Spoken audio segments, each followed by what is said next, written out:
こんにちは、さとこです。今日は日本の有名な昔話、浦島太郎を紹介します。浦島太郎は海で魚を釣ったり、町の人や子供を手伝ったりする優しい若者です。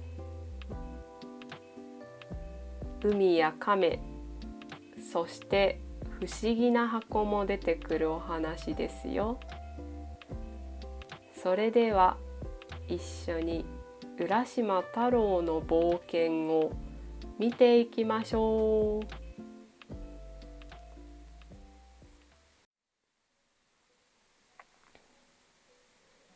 昔々、浦島太郎という若者がいました。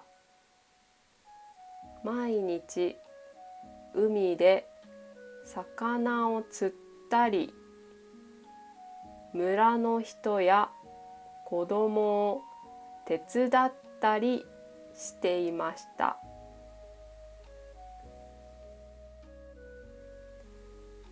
ある日、浦島太郎は海辺で子供たちが亀をいじめているのを見ました。やめなさい。亀をいじめてはいけません。と浦島太郎は言いました。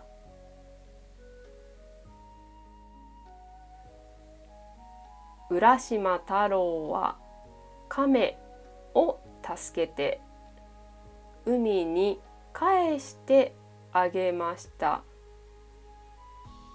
亀は嬉しそうに首を振りました。次の日、大きな亀が浦島太郎の前に現れました。浦島太郎さん、私に乗ってください。浦島太郎は少しびっくりしましたが、亀に乗って海の中を進みました。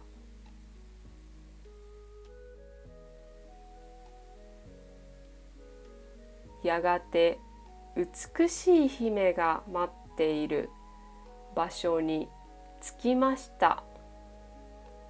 姫は海の女王のようで、浦島太郎を笑顔で迎えました。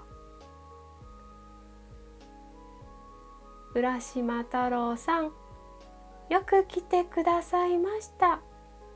ここで楽しい時間を過ごしてください。と姫は言いました。浦島太郎は姫と一緒に庭を歩き、海の生き物や花を見ました。建物もきれいで、浦島太郎はとても楽しかったです。でも浦島太郎は家族や村のことを思い出しました。家に帰りたい。でもここも楽しい。悩む浦島太郎に姫は小さな箱を渡しました。この箱を開けないでください。と姫は言いました。浦島太郎は箱を大切に持ち、亀に乗って家に帰ることにしました。家に着くと浦島太郎はびっくりしました。家も人もなく、時間がとても長く経っていました。悲しい気持ちになり、浦島太郎は箱を開けてしまいました。すると白い煙が出て、浦島太郎は一瞬で年を取ってしまいました。浦島太郎はその後も姫と過ごした楽しい思い出をずっと覚えていました。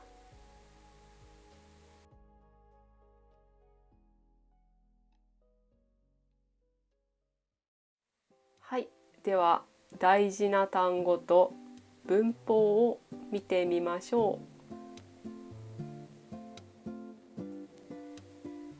う。若者、亀、海辺、助ける、不思議、約束、思い出。文法ポイント、テフォーム、ください。お願いをするときに使います。例えば、この箱を開けないでください。テフォーム、しまう。後悔や残念の気持ちを表します。例えば、浦島太郎は箱を開けてしまいました。覚えておきたい表現、びっくりしました。嬉しい気持ちになりました。悲しい気持ちになりました。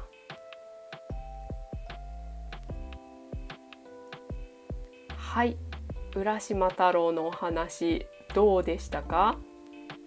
ちょっと不思議で、ちょっと悲しいお話でしたね。もし皆さんが浦島太郎だったらどうしますか？姫と一緒に楽しい生活を続けますか？それとも村に帰りますか？もらった箱を開けますか？開けませんか？考えるといろいろな答えが出そうですね。コメントで教えてくれると嬉しいです。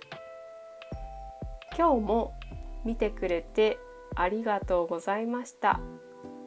また次の動画で会いましょう。